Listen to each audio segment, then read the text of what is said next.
Hello my dear students. सुनिएगा, एक बार की बात है, एक हरीश नाम का लड़का था। हरीश हरीश नाम का एक लड़का, उसे दौड़ने का बहुत शौक था। हर सुबह उठता, दौड़ लगाता, अच्छी दौड़ लगाता, लेकिन वह कई दौड़ प्रतियोगिता में भाग भी लिया, लेकिन दुर्भाग्य की बात, वो कभी जीत नहीं पाता था। दौड़ता था प्रत्येक दिन, प्रत्येक दौड़ में भाग भी लेता था, अभ्यास भी रोज करता, दौड़ता भी था, अच्छी खासी दौड़ कर लगाता था, और जब जहां भी प्रतियोगिता होता दौड़ की, वहां वह जाता भी था, दौड़ता भी था, लेकिन वह जीत नहीं पाता था। वह बहुत हताश हो चुका था, लेकिन फिर भी वह हिम्मत नहीं हारा। एक दिन की बात हुई, एक दौड़ प्रतियोगिता हुई, वह उसमें गया और वह ये ठान कर गया था इस बार कि चाहे जो भी हो, जैसे भी हो, इस बाजी को जीत करके ही आना है, हमें इस दौड़ को हाथ से निकालना है। अब वो जाता है, बहुत सारे बच्चों की भीड़ लगी होती है, समय शुरू होता है, दौड़ना शुरू करता है। दौड़ता तो है ये, लेकिन क्या होता है कि धीरे धीरे सारे बच्चों से पीछे होने लगता है। पीछे होते होते यह शरीर थक जाता है इसका। जब इस बहुत पीछे भी हो जाता है और थक जाता है, तो ये हताश हो जाता है। फिर से वो सोचता है कि लगता है अब मुझसे ये दौड़ निकलने वाली नहीं है। फिर इसे एकाएक समझ में ऐसा आता है कि चलो, हम दौड़ नहीं सकते तो कम से कम पैदल चल तो सकते हैं ना। चलो इसी बहाने कुछ दूरी तय किया जाए। वह पैदल ही चलना शुरू कर, सारे बच्चे दौड़ रहे हैं और ये पैदल चल रहा है। पैदल चलते चलते फिर थोड़ी दूर जब चलता है, ये और थक जाता है और ये गिर जाता है। यानी तेजी से चलता रहा था, लेकिन तेजी से चल रहा था, लेकिन क्या होता है, ये अचानक गिर जाता है। और गिरने के बाद थोड़ी देर के बाद इसे एकाएक ये अपनी शक्ति को संगठित करता है और सोचता है कि क्यों नहीं एक बार और कोशिश किया जाए। चलो एक बार कोशिश किया जाए, अगर दौड़ जीत जाएंगे तो ठीक है। वो क्या करता है, उठता है, पहले तो सिर उठाता है और देखता है सारे बच्चों को कि आगे आगे दौड़े जा रहे हैं, और ये अपनी शक्ति को संगठित करता है। फिर से माने हिम्मत को जुटाता है और दौड़ना शुरू करता है। और दौड़ना इस शक्ति से शुरू करता है कि वह जो इसके आगे थोड़े आगे था, उससे तो आगे बढ़ता ही है, और जो सबसे आगे था उससे भी आगे बढ़ जाता है और अपनी जीत को पक्का कर लेता है। अगर आप एक स्टूडेंट, तो आपको इससे क्या सीख मिली होगी कि जिंदगी में ऐसे परेशानियां आती ही है कि कोई जरूरी नहीं कि एक बार की सफलता से सफलता मिल ही जाए। आप दौड़ना शुरू किए हैं, पढ़ना शुरू किए हैं, हो सकता है कि आपको कई मुश्किलें आएगी, लेकिन कभी हिम्मत मत हारिएगा। और जब इस तरह से अपनी शक्ति को संगठित करके, हौसला को बुलंद करके अगर काम करिएगा, तो सफलता जैसे हरीश को मिला है, उसी तरह से आपको भी मिलेगा। चलिए, ज्यादा समय नहीं लेंगे, बस मेहनत करिए, सफलता मिलती है। हम लोग पढ़ेंगे आज क्लास 11th दिगंत भाग 1, जिसके कवि हैं नरेश सक्सेना और उनकी रचना है पृथ्वी। पृथ्वी कविता के बारे में आज हम लोग पढ़ेंगे। यानी नरेश सक्सेना जी का सबसे पहले उनकी जीवनी थोड़ा सा देखेंगे, तब उनका जो कविता है, कविता में वो क्या कहना चाहते हैं, इसके बारे में हम लोग पढ़ेंगे। ज्यादा समय नहीं लेंगे, हम लोग पढ़ते हैं। सबसे पहले देखते हैं लेखक परिचय, कि लेखक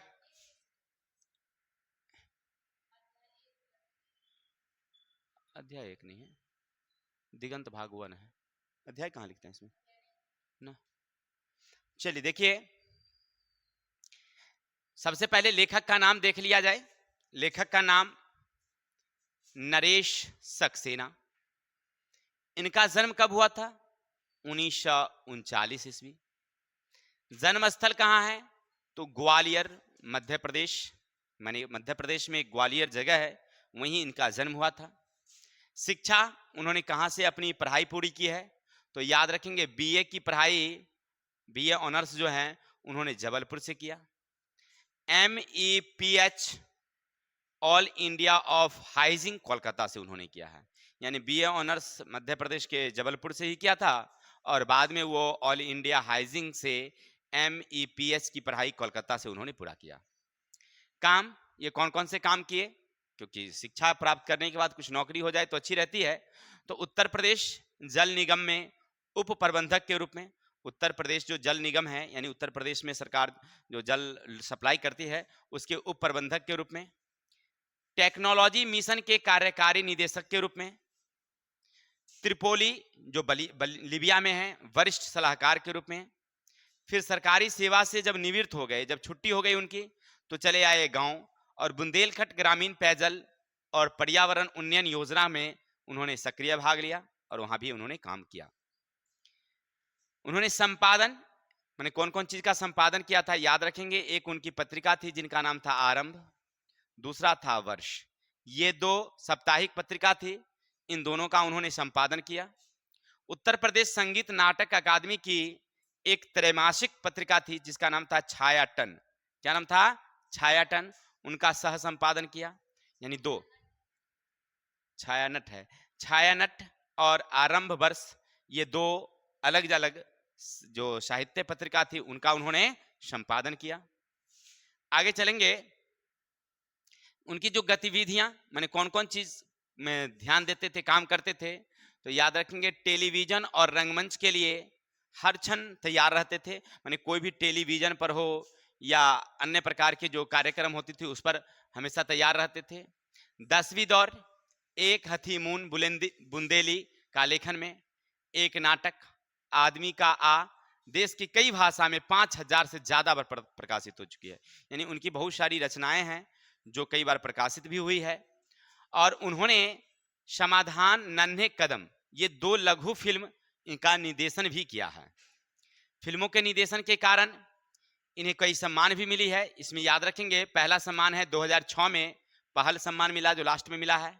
1992 में निर्देशन के लिए राष्ट्रीय फिल्म पुरस्कार मिला और 1973 साहित्य सम्मेलन का सम्मान, यानी 1973 में साहित्य सम्मेलन सम्मान, 1992 में राष्ट्रीय फिल्म सम्मान और 2006 में पहल सम्मान। उनकी एक कविता संकलन है, याद रखेंगे, समुद्र पर हो रही बारिश। समुद्र पर हो रही बारिश, ये इनकी कविता संग्रह है। तो आपको लेखक साहब के बारे में कुछ समझ में आई होगी। लेखक परिचय हमने देखा और उनमें जो जो बातें थी हमने बताने की कोशिश किया। आगे चलते हैं हम लोग, कविता देखते हैं कि पृथ्वी कविता से वो क्या कहना चाहते हैं, सुनिएगा। अपने नजदीक से खींच भी नहीं किए थे। पृथ्वी तुम घूमती हो तो घूमती चली जाती हो,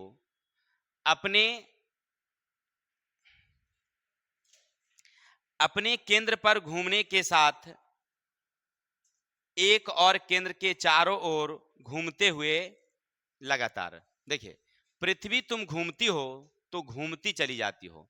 लेखक साहब ने क्या कहा पृथ्वी के बारे में कि पृथ्वी जब घूमती है तो वो लगातार घूमती चली जाती है, एक केंद्र पर, एक धुरी पर, एक चीज पर वो लगातार घूमती चली जाती है। अपने केंद्र पर घूमने के साथ एक और केंद्र के चारों ओर घूमती, यानी एक पृथ्वी जो है वो 2 परिक्रमा पूरा करती है एक साथ। एक तो अपने जो धुरी है उस पर नाचती है और एक उनकी रेखा है जो सूर्य के चारों ओर नाचती है, वो जिसको परिक्रमण और घूर्णन गति कहते हैं हम लोग। ये 2 गतियां एक साथ पूरा करती है। कवि को यही 2 बातें उन्हें काफी प्रभावित होती है और वो कहते हैं कि पृथ्वी तुम घूमती हो तो घूमती चली जाती हो, लगातार घूम रही हो। अपने केंद्र पर घूमने के साथ ही एक और केंद्र के चारों ओर, एक तो पृथ्वी के चारों ओर और एक केंद्र पर लगातार तुम घूमती चली जाती हो। क्या तुम्हें चक्कर नहीं आते अपने आधे हिस्से में अंधेरा और आधे में उजाला लिए, रात को दिन और दिन को रात करते कभी कभी कांपती हो। देखिए क्या कहते हैं, पृथ्वी से हमारे कविवर कहते हैं कि तुम्हें चक्कर नहीं आती एक साथ और वो भी लगातार, तुम 2 दूरियां पूरी करती हो, 2 बार नाचती हो। एक जो धुरी पर वह नाचती है जिसके कारण दिन रात होती है, और एक जो सूर्य के चारों ओर नाचती है जिसके कारण मौसम बदलते हैं, वर्ष बदलते हैं। इन 2 चक्कर को जब तुम पूरा करती हो तो क्या तुम्हें चक्कर नहीं आता? जब हम लोग घूमते हैं नहीं ना तो चक्कर आ जाता है, तो वह कहते हैं चक्कर नहीं आती है अपने आधे हिस्से में अंधेरा। और पृथ्वी का जो आधा हिस्सा होता है ना, उस पर अंधेरा होता है, और आधे पर क्या होता है, उजाला होता है। आधे पर क्या रहता है, अंधेरा, और आधे पर क्या रहता है, उजाला रहता है। देखेंगे पृथ्वी का, हम लोग देखें मानचित्र में देखे होंगे कई बार, या भूगोल में पढ़े होंगे आप लोग, कि जब सूरज जिस दिशा से उस पर रोशनी डालती है तो वो दिशा क्या होता है, प्रकाश में, और उसके विपरीत दिशा अंधेरा होता है। ऐसा सुनते होंगे कि अभी अमेरिका में क्या होगा, रात होगा। अभी अमेरिका में क्या होता है, रात। पृथ्वी पर तो ऐसे दिन रात शाम सुबह हमेशा होते रहता है। किसी देश में अभी सुबह होता होगा, किसी में अब शाम हो गया होगा। अपने यहाँ का समय अभी क्या हो रहा है, दोपहर का हो रहा है, नहीं, और उस समय वहां क्या हो रहा होगा, रात हो रहा होगा, नहीं 11 बज रहा होगा, 10 बज रहा होगा, कहीं 1 बज रहा होगा, कहीं 2 बज रहा होगा। पूरे पृथ्वी का ये मानचित्र में ऐसे होते ही रहता है। तो वही हमारे कविवर कहते हैं कि आधे हिस्से पर अंधेरा और आधे पर उजाला लिए हुए तुम्हें कभी मतलब चक्कर नहीं आता। रात को दिन और दिन को रात है। दिन रात दिन का मतलब क्या समझे, यहाँ पर रात को दिन और दिन को रात करते, यानी लगातार काम कर रहे हैं। इसका मतलब क्या है, तुम लगातार काम कर रही हो, दिन को दिन नहीं समझती, रात को रात नहीं समझती, चलती रहती हो।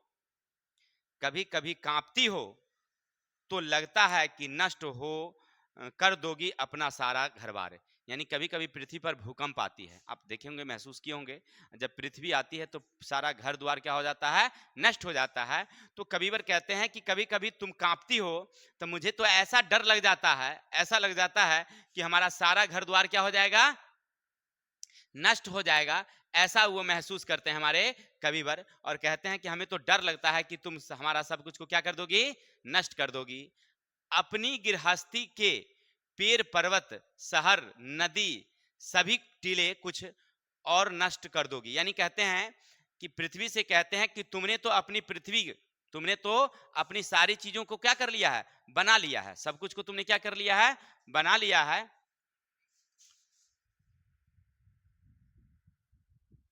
कैसे हो गया,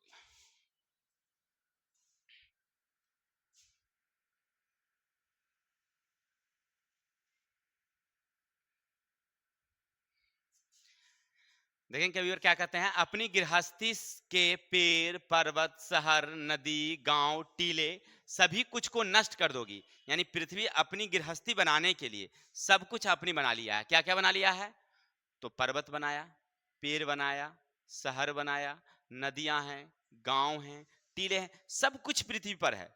लेकिन जैसे कंपन होती है, कभी को डर लग जाता है कि तुम अपनी क्या कर दोगे, इसको नष्ट कर दोगी, पृथ्वी सब कुछ नष्ट हो जाएंगे।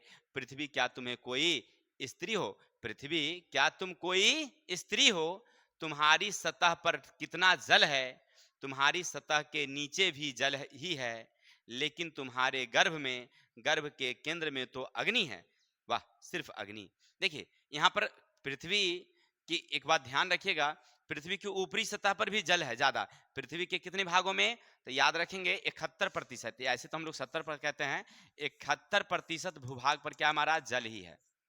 और पृथ्वी के नीचे जब हम खुदाई करते हैं तो भी क्या है, जल है। लेकिन पृथ्वी की मिट्टी जो है जब नीचे खुदाई करते हैं तो वो क्या मिलती है, गर्म मिलती है। सुनते भी होंगे अंदर, पृथ्वी के अंदर जो है तरल मैग्मा है, गर्म गर्म पदार्थ। अब देखिए समझने की बात है, यहाँ कविवर ने क्या देखा कि कहते हैं कि क्या तुम स्त्री हो, स्त्री तुम्हारी सतह पर कितना जल है, तुम्हारी ऊपर की सतह पर भी जल, तुम्हारी नीचे की सतह में भी जल, और लेकिन तुम्हारे गर्भ में, गर्भ के केंद्र में तो अग्नि है, सिर्फ अग्नि, अग्नि है। यानी कहने का अर्थ है यहाँ स्त्री का संबोधन इसलिए किया गया है, सहने की क्षमता। सबसे ज्यादा सहने की क्षमता किसमें होती है, स्त्रियों में। पुरुषों में इतनी सहने की क्षमता नहीं हो, तो फूट पड़ता है, रो पड़ता है। और जितनी दर्द स्त्रियां सहती है शायद उतनी दर्द पुरुष नहीं सह पाएंगे, ठीक है, और उनमें तो तुरंत रोना आ जाता है। लेकिन स्त्रियां का शक्ति बहुत ज्यादा होती है, इसलिए कभी यहाँ पर क्या नाम रखा है पृथ्वी को, वो कह रहे हैं कि क्या तुम स्त्री हो और इतनी सह रही हो। फिर आगे क्या कहते हैं सुनिएगा, पृथ्वी क्या तुम कोई स्त्री हो, कितने ताप, कितने दबाव, कितनी आदरता से अपने कोयलों को, हीरों को बदल देती हो, किन प्रक्रियाओं से गुजर कर कितने चुपचाप। देखिए स्त्रियां जो है ये महान महान लोगों को जन्म देती है, कितने दुख दर्द सह करके, ये तो स्त्रियां ही जानती है। कितने दुख दर्द को सहती है ये कौन जानती है, स्त्रियां ही जानती है, और तब जाकर के महान से महान लोगों को जन्म देती है। यहाँ पर वही स्त्रियां पृथ्वी को उन्होंने संबोधित करते कहा, कितने ताप, कितने दाब, इतने ताप दाब के बाद वह कोयला को किस में बदल देती है? हीरा में बदल देती है। यानी कहने का अर्थ है कि स्त्रियां घर का जो है ना, वह शोभा बढ़ाने के साथ साथ एक सुंदर स्ट्रक्चर तैयार करने में मदद करती है, महान लोग बनाने में मदद करती है। अगर मान लीजिए किसी परिवार का एक पुरुष और एक महिला चला रही है, अगर उसमें से एक पुरुष को हटा दिया जाए, यानी पुरुष की मृत्यु हो जाए, तो परिवार का पालन पोषण उनकी माँ जो होती है ना, बच्चों की माँ, वो कर लेती है, बच्चों को पढ़ाना लिखाना सब कुछ ढंग से कर लेती है। लेकिन वहीं पर अगर उसकी माँ मर जाए और पुरुष रह जाए, तो समझिए वो घर तो ठाकुरबाड़ी हो जाएगा, फिर कोई काम का नहीं होता है। पुरुष तो बच्चों को पालन कर ही नहीं पाएंगे। अब पढ़ाने लिखाने की तो बातें ही छोड़ दीजिए, शायद 1000-2000 में ऐसा कोई एक पुरुष होंगे जो शायद वो कर पाएंगे, लेकिन हमें नहीं लगता है कि ऐसा हो पाता है, और उनके घर परिवार का स्थिति बहुत ही खराब हो जाता है। लेकिन स्त्रियां जो होती है ना, वह सब कुछ सहने के बाद सब कुछ ढंग से करती है। वहीं पर पृथ्वी को उन्होंने स्त्रियां का संबोधन करते हुए कहते हैं कि जैसे समाज में स्त्रियां समाज निर्माण के लिए लोगों पुरुषों को जन्म देती है, उसका पालन पोषण दुख दर्द को सहती है, सब कुछ सहने के बाद आगे बढ़ाती है, उसी तरह से तुम्हारे पास कितने ताप, कितने दाव, और सब कुछ के बाद तुम कोयले को क्या बदल देती हो? हीरा में बदल देती हो। मैंने जो खराब चीज है उसको भी अच्छा बना देती हो। किन प्रक्रियाओं से गुजर कर, मैंने कितनी प्रक्रिया से गुजरने के बाद तुम्हें यह देखने को मिलता है। आगे फिर कहते हैं, सुनिएगा, आगे कहते हैं, रत्नों से ज्यादा रत्नों के रहस्य से भरा है तुम्हारा हृदय। यहाँ पर रत्न सोने चांदी आभूषण से नहीं है, उनके हृदय से है कि तुम्हारे हृदय में कितनी कोमलता, कितनी प्यार है। पृथ्वी, क्या तुम कोई स्त्री हो? तुम घूमती हो तो घूमती चली जाती हो। और पृथ्वी, पृथ्वी का संबोधन करते हुए लेखक यहाँ पर किसका संबोधन किया है? स्त्रियों का। स्त्रियों का उन्होंने बताया है कि स्त्रियां जो है ना, वो घूमती चली जाती है। आप ऐसा भी सुनते होंगे कि हमारे समाज में ऐसा माना जाता है कि लड़कियों की जब शादी होती है तो उनके जो घर परिवार वाले होते हैं, जो वहाँ पर जहाँ ससुराल होती है, शादी होती है, तो वो कहते हैं कि तुम कहीं कहाँ चली जाओ? अपनी घर चली जाओ, मायके चली जाओ। वो तो क्या है? दूसरों की बेटी है। और यहाँ उनके जो घर होते हैं, जहाँ नैहर होती है, जहाँ जन्मस्थली होती है, वो कहता है कि दूसरे घर का है ये। किसका है? दूसरे घर का। वास्तविकता बात क्या है भाई, समझ में नहीं आता है कि उसका घर वास्तव में कौन सा है। याद रखिएगा, ससुराल ही उनका घर होता है। ससुराल जो होता है ना, वही उनका वास्तविक घर होता है। ठीक है? स्त्रियां का जो वास्तविक घर कहाँ होगा? ससुराल। ऐसे देखिए, जो हमारी अपनी सोच होती है वो मैं बता रहा हूँ, शेयर कर रहा हूँ आपके साथ। होता क्या है कि जब, ठीक है, ससुराल के लोग भी हैं और नैहर के लोग भी हैं, लेकिन जब स्त्रियों को कभी जरूरत होती है तो सबसे ज्यादा मदद कौन करता है? ससुराल वाले ही करते हैं। ठीक है? अगर कोई लड़कियां देख रही हो वीडियो को, तो इस ध्यान रखना कि ससुराल को ज्यादा महत्व देना है, ना कि नैहर को। नैहर वाले आपकी मदद करेंगे, ऐसा नहीं कि मदद नहीं करेंगे, मदद करेंगे, लेकिन साथ कौन देता है? ससुराल के ही लोग साथ देते हैं। इस बात का ध्यान रखिएगा, इसलिए उनके साथ अपनत्व बनाए रखिए। ठीक है? जैसे मैंने एक बार की बात बताता हूं कि हमारी पड़ोस में एक लड़की, काफी दिन शादी होने के बाद, काफी दिन की बात बता रहे हैं, जब वो लड़की ज्यादा पुरानी हो गई तो उसे अचानक बीमारी हुई। और बीमारी हुई तो ससुराल वाले भी और नैहर वाले दोनों थे, अच्छे खासे पैसे वाले थे। लेकिन जब वहाँ पैसा खर्च की बारी आई, जब हॉस्पिटल में वो लड़की वहाँ भर्ती थी, तो यहाँ इनके नैहर से बहुत सारे लोग गए देखने के लिए, थोड़ी मोड़ी मदद की, लेकिन इस आशा में कि मुझे फिर रिटर्न चाहिए, वो रिटर्न चाहिए। लेकिन ससुराल वाले ने लगभग उनको 3 से 4 लाख रुपया खर्च किया, लेकिन किसी तरह की रिटर्निंग की आशा नहीं थी उनको, और वो चुपचाप खर्च करते गए। क्या समझे बात को? कहने का मतलब है कि हमदर्दी दिखाई, लेकिन खर्च की बारी में कौन खड़ा हुआ? ससुराल वाले ही खर्च होते हैं, खड़े होते हैं। तो इसलिए ध्यान रखिएगा, ससुराल का ही ज्यादा महत्व होता है। चलिए, तो स्त्रियां तो बहुत कष्ट सहती है, दुख सहती है, और इन सब के बारे में लिखते हुए पृथ्वी का संबोधन उन्हें स्त्रियों से क्या है और बताया है कि तुम इतने दुख दर्द सहने के बाद घूमती हो तो घूमती ही रहती हो, यानी काम करती रहती हो। घर में भी स्त्रियों को कितना दबाव सहना पड़ता है, और फिर भी काम करती रहती है। वो कभी दुख, अपने माता पिता के दुख को भी सह करके वो काम करती रहती है। लड़का को अगर ऐसा दुख हो जाए ना, तो वो कहेगा हम तो चल दिए पंजाब, तू लोग अपना रहो, बड़ा तू लोग तंग करती है, हम चल दिए। लेकिन ये लड़कियां नहीं, अगर पिताजी का अगर गंजी फटा हुआ है तो लड़कियां अपनी चप्पल नहीं खरीदेगी, वो गंजी खरीद करके लाएगी। लेकिन लड़का, आपका कम गंजी फटा हुआ उसे हमको मतलब नहीं है, हमको तो 200 रुपया दीजिए, हम जाएंगे दोस्त की शादी में। अरे बेहुदा कहाँ का। देखिए ऐसे लोग होते हैं। छोड़िए, तो हम लोग पढ़ रहे थे कविता की बात। ऐसा करते हैं, आपको ये कविता समझ में आई होगी। पृथ्वी के माध्यम से स्त्रियों के दुख और दर्द को उजागर करने की कोशिश किया है। तो हम लोग कल मिलते हैं पृथ्वी चैप्टर के प्रश्नोत्तरों के साथ। तब तक के लिए जय हिंद, जय भारत,